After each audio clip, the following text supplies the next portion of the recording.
Hello everyone, welcome back to the channel to a new blog. আজকে ব্লগটা start করছি blog শেষ করার সময় দিয়ে। অলরেডি বিকেল 4টে বাজে এখন।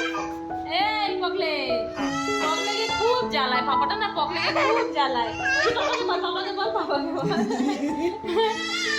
আজকে প্রীতম এসেছে ভোর 6:30 নাগাদ, আর আমি ঘুমিয়েছি সকাল 5:45 নাগাদ। তো আমারও নাইট, ওরও নাইট, দুজনের নাইট মিলে তারপরে সকালেই দুজন ঘুমিয়েছি। এবার উঠেছি আমরা 12টার সময়। তারপরে রান্না বাড়ি, কি হয়েছে বাবা, জাস্ট উঠলাম এখন। আর এখন হচ্ছে যে প্রিয়ানকে নিয়ে আবার বলছি পাপা তুই আবার ঘুমিয়ে পড়, তাহলে আমরাও একটু ঘুমোতে পারবো। টানা আর কাউন্ট করছি, আর 2 দিন, আর 3 দিন, এরকম করে আর কদিন ওর ডিউটি আছে। যাই হোক, ভালোই যাচ্ছে নাইট, প্রীতমেরও নাইট যাচ্ছে, আমারও নাইট যাচ্ছে। ওকে পাপা বল পাপা।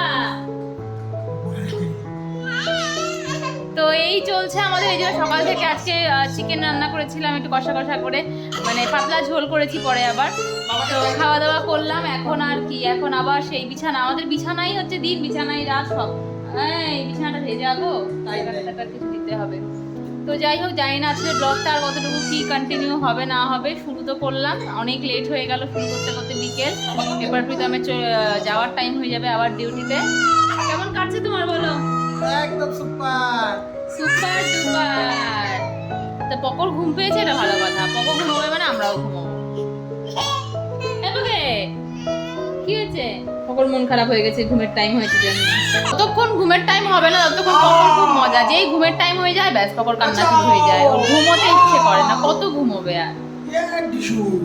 দুপুরে ব্লগটা স্টার্ট করেছিলাম, তখনই বলেছিলাম আজকের ব্লগটা খাপছাড়া হতে পারে, কারণ শুরুই করেছি লেটে। তো এখন বাজছে 7:30। প্রীতম বেরিয়ে গেছে অফিসের জন্য। এই যে প্রিয়ান এখানটাতে খেলছে, আমিও একটু খাওয়া দাওয়া করার জন্য নিয়ে নিয়েছি এখানে আমার স্ন্যাক্স। তার মধ্যে আছে ডাইজেস্টিভ বিস্কিট, আর তার সাথে একটু ঝুড়ি ভাজা। এটা যদি ঝুড়ি ভাজা না, এটা চিড়ে টিড়ে সব কিছু দিয়ে একটা ভাজা। এবার নিয়ে এসেছিলাম মিক্সচার, সেই মিক্সচারটা। আর আমার ঝুড়ি ভাজা দেখে এই যে এর পাদা পান দেখো, মানে ওর খুশিতে আত্মহারা ও, যে ওর পছন্দের জিনিস। সেই চানাচুরটাকে তো ভীষণ ভালোবাসে। আর এটা ঝাল না, চিড়ে যেহেতু থাকে, চিড়েতে কোনো ক্ষতি নেই, তো এটাও খেতেও পারে। তো যাই হোক, এখন মাকে একটু ফোন করব আর এটা খাই, সময়টা কাটাই। কি বলো? তুমি খাবে? কি খাবে? কি এটা? বিকু। তোমার বিকুত তো ফেলে রেখেছো, ওই যে বিকুত ফেলে রেখেছো, নাও বিকুতটা তোলো তোলো। ওর বিস্কুটটা দিয়েছি, ফেলে দিয়েছে। চানাচুর দেখেই বিস্কুট ফেলে দিল। যাই হোক, এই আমার স্ন্যাক্স, চলো এনজয় করি। মাম্মা ছেলে মিলে এখন আমরা স্ন্যাক্স এনজয় করি। এই যে এখন প্রিয়ান একটু খেলছে, এতক্ষণ কান্নাকাটি হুলুস তুলুস, যে ও শুনকি বাড়ি যাবে। বেশ কিছুদিন ধরেই ভাবছিলাম যে শুনকি একটু ফোন করবো, প্রিয়ানের সাথে একটু কথা বলাবো। তো যথারীতি করা হচ্ছিল না। তো আজকে দেখলাম মাকে যখন ফোন করেছি, ও নিজের থেকেই বারবার করে, নামটা নেবো না, নাহলে পরে আবার কান্নাকাটি শুরু করবে, তো ওই বাড়ি যাওয়ার জন্য নিজের থেকেই বলছে। তাই আমি ভাবলাম যে না, ফোন করি। তো এবার ফোন করলাম। ফোন করার পরে কিছুক্ষণ তো সে তাকায় না, অভিমান করা একটা মুখ। এইটুকু বাচ্চার যে অভিমান হয়, এইটা মানে সাংঘাতিক ব্যাপার। যেহেতু আমার ফোন থেকে ভিডিও কলটা চলছিল, আমি ভিডিওটা করতে পারিনি, ব্লগটা বানাতে পারিনি। ওটা যদি করতাম তাহলে বোঝাতে পারতাম যে ওর এক্সপ্রেশনটা ঠিক কী ছিল। কিন্তু তারপরে বেশ কিছুক্ষণ পরে গিয়ে যখন ও বাস্ট হলো, কোপানো শুরু করলো, তারপরে লাস্ট যখন বাস্ট হলো, মানে ওটাতে না, মানে আমি মানে কী করবো, ওকে সামলাবো কিভাবে। ওই থেকে শুনকাই সবারই দেখছি পুরো মন খারাপ হয়ে গেছে। লাস্টে না পেরে আমি ফোনটা রেখে দিলাম। মানে ও প্রথমে ইগনোর করছিল যে ওর মনটা খারাপ হচ্ছে দেখে। তারপরে আমাকে বারবার দেখাচ্ছে বন্ধ করতে, তাও করছি না। শেষে 2 হাত বাড়িয়ে দিয়ে ও ফোনের মধ্যে যাবে, আর আমাকে দেখাচ্ছে জানলা। আমাদের ওদলা বাড়ি থেকে যেরকম জানলা দিয়ে জানতো যে জানলার ওপারেই ওই বাড়ি, তো এখানেও ভাবছে এই জানলার ওপারেই, সে জানলা দিয়ে দেখাচ্ছে নিয়ে যাওয়ার জন্য। তো এতক্ষণ ওকে বারান্দায় নিয়ে, এই যে পকে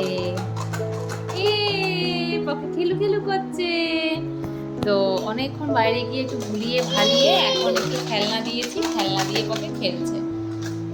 এত খারাপ লাগছিল না আজকে। তারপরে আবার যদি ফোনও করেছিল আমাকে, যে কান্না থামলো, তখনও কাঁদছে। হ্যাঁ, এই যে খুশি পকলে, কত খুশি। হ্যাঁ, যা সব পড়ে গেল, যা। তো যাই হোক, এই জিনিসগুলোর জন্যই আমি তাই বললাম যে আমি এই জন্য অনেকদিন ধরে ভাবছি ফোন করব। ওই জায়গাটা না ওর একটা সফট কর্নারের জায়গা, মানে ওর একটা অনেক মানে আবদার, আর এখানে আসার পর থেকে কথা সেভাবে হয়নি, এতদিন পর আবার ভিডিও কল কথা, তো পুরো একদম বুক ফেটে কান্না যেটাকে বলে সেটা হয়েছিল ওর। যাই হোক, এখন আবার একটু সেট হয়েছে। এতক্ষণে প্রিয়ানকে ঘুম পাড়িয়েছি, এখন একটু শান্তি। প্রিয়ানের এই রাতের টাইমটা ঘুমোলে পরে আমি একদম পুরো ফ্রি সকাল অবধি। গতকাল রাতে ওই 4:30 অবধি জেগেছিলাম ভোরবেলা, আর এখনও তো অলরেডি 12টা পার হয়ে গেছে, জেগেই আছি। বাড়িতে ফোন করলাম, ননদিনীর সঙ্গে কথা বললাম, আর কি রিয়াদিকেও ফোন করলাম, বাট রিয়াদি হয়তো ব্যস্ত আছে।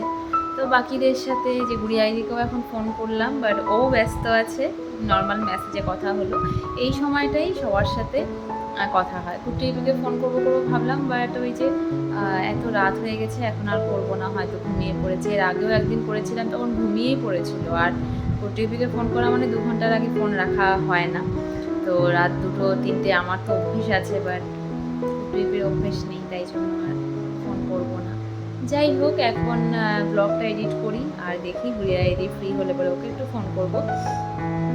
তো আজকের ব্লগটা সেরকম কিছু শেয়ার করার মতন নেই, বাট তাও মাঝখানে 2-3 দিন গ্যাপ চলে গেছে, কিছু তো শেয়ার করতে হয়, তাই জন্য এতটুকুই শেয়ার করলাম। আর কালকে পরশু 2 দিন প্রীতমের আবারও ডিউটি করে, তারপরে আবার 2 দিন ছুটি আছে। তো ওইভাবে দিনটা না কাউন্ট করি যে আজকে 3 দিন কমপ্লিট হয়ে গেল, আর কালকে গিয়ে খুব খুশি যে আর একদিন ডিউটি করবে, তারপরে আবার 2 দিন ছুটি। এই দিনটার জন্য অপেক্ষা করি, আর অপেক্ষা করতে করতেই 5টা দিন কেটেও যায়, তারপরে আবার 2 দিনও কেটে যায় দেখতে দেখতে। ছুটির দিনগুলো বেশি তাড়াতাড়ি কাটে। তো যাই হোক, চলো আজকের মতন ব্লগটা আমি এখানে দিয়ে এন্ড করছি। দেখা হচ্ছে কাল নতুন একটা দিনের সঙ্গে, নতুন একটা ব্লগের সঙ্গে। দিন